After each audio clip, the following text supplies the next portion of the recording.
Hi everyone, today we're going to look at your post-marathon nutrition. Now understandably, a lot of time is spent on your pre-run marathon nutrition, doing your carb load, and even during the marathon obviously in particular as well. But your post-marathon nutrition can make an enormous difference to how you experience the day, and obviously how you then kind of recover and bounce back into the next training block, into your next racing as well.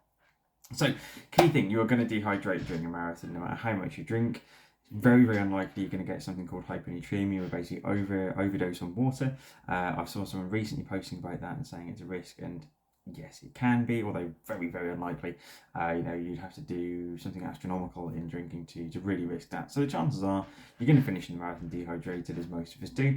So the key thing is to try and rehydrate sensibly, keep sipping lots throughout the rest of the day. Whether it be water, sports drinks, you can do some electrolyte tablets if you wish to as well. Whatever's going to help you kind of keep on drinking plenty.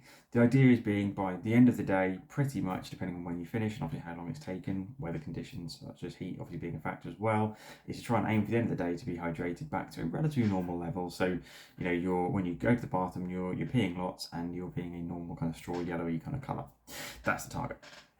The other thing you want to look at is protein. Now, this sounds like a very typical nutrition topic, hey, protein, but it's actually really important. So you want to make sure that you're repairing your muscles. The marathon is a massive taxing experience and it's going to really take a lot out of your body. You're going to damage your muscles enormously, but that's part of it. That's normal. And it's actually the thing that causes cramp much more so than salt. It's been found in a lot of studies. So you really want to make sure you're repairing that. So good protein content, whether you're getting that from kind of meat-based products or whether you're going from vegetarian or vegan products, there's loads of different things out there. Make sure you are getting a good protein amount in afterwards to start that process of recovery and healing. It's really important. Now, the other side of it as well is your body will downregulate your immune system when you're going through something as intense and difficult as a marathon. So basically, you're going to be slightly immune suppressed. Now, combine that with travelling through, say, the London tube system, where you're going to be in crowds beforehand and afterwards, hugging lots of people, high-fiving lots of people, and it's a recipe for getting very ill very quickly afterwards. So having a cold or flu or COVID and other things as well. So vitamin C, looking after your immune system is quite a good idea as well. Again, there's kind of mixed research and data on this about how much vitamin C supplementation does help. You have to go very, very high dosage to make an enormous difference, but it's no harm in doing so. So having something like some oranges or something after is not a good plan. And there's some carbs and fluid as well. The other options, which I tend to go more towards, actually lots of peppers. Peppers have got more vitamin C than an orange, typically speaking, and I like peppers. So I'll often have some pasta and pepper as part of my kind of post-marathon nutrition at some point during that day. So that's not bad at all. Or if you have pizza, we'll have loads of peppers on top of that as well.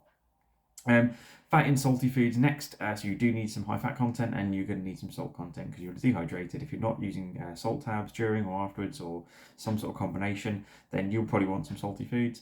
Equally, you've gone through a lot of energy, and again, although you are using a lot of carbohydrate, your heart rate isn't probably going to be enormously high, so you'll also be burning a fair amount of fat as we go through that. So some fatty, salty foods is absolutely fine as well. And then you've got your carby food, so you kind of combine this to some degree. So if you want like a big bag of Doritos or some crisps or something similar, it's going to have fats, carbs, and that salt in there as well. So something like that. I tend to go with something along those lines and like some Skittles or something afterwards, because I like Skittles as a child. But that type of thing is useful as well. Now, the one last thing I'm going to touch on, which I don't tend to talk too much around, because this goes a little bit above the level that I think really most of us need to worry about or need to really get too involved with, about kind of inflammation suppression. So there's a lot of the last couple of years about various different supplements and beetroot juices and different things that will fight inflammation, and they're like the wonder food. Your superfoods used to be a big thing a few years ago. It's kind of died down, but certain little things have kind of picked up a bit of traction in the last couple of years again. The inflammatory process, is part of healing and recovery. So we get water to the area to remove damaged cells and to flush the system, for want of a better phrase. So stopping inflammation is stopping that water usage, is stopping the lymphatic system from repairing and recovering. So I tend not to fight inflammation too much, so I don't do ice baths, I don't use certain supplements to try and kind of reduce the inflammation, don't use like kind of the boots to try and stop that either. You can sometimes use that though. So for instance, obviously after a marathon, you are going to have a fair bit of swelling, you're going to feel uncomfortable, you're going to be achy. Some of that is just down to your muscle soreness, so it's going to be that muscle damage I talked about earlier. Some of it though will be the stiffness because your body is slightly swollen. You can reduce that deliberately if you choose to. So you could use something like turmeric, which is one of the big kind of things people talk about with inflammation. You can use berries, fish oils, or oily fish is another option as well. Those are kind of some of the top 4 with other things. I generally would say don't do that, because you kind of want to know where you're at a little bit. But it depends. If you find yourself really uncomfortable, then absolutely. If you've done marathons before and you always feel really broken afterwards, then you can use those things. That might help things a little bit, again, to some degree.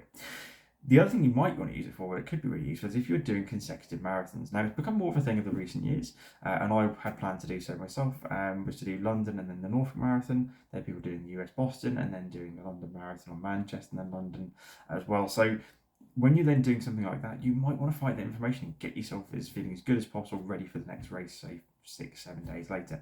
Equally, if you were doing another big event, or you're doing a big ride or something on a bike ride, something within a week or so after the marathon, then that's where the anti-inflammatory type foods can potentially be quite useful. Like I say, I'm not a massive fan, generally speaking, but like most things, context dependent, it can sometimes be quite useful. So, post-marathon nutrition, really important. Don't just kind of forget about it, think, oh, it's done now, I don't need to worry. Still get on these things, take that day as a whole day of looking after yourself afterwards. Massage and things can help as well. Obviously, heat. You might have an ice bath if that feels better for you. There's different tactics, but the food side is something that often gets neglected. So pick on those tips, and that should make you feel loads better in the days after your marathon. Have a great time.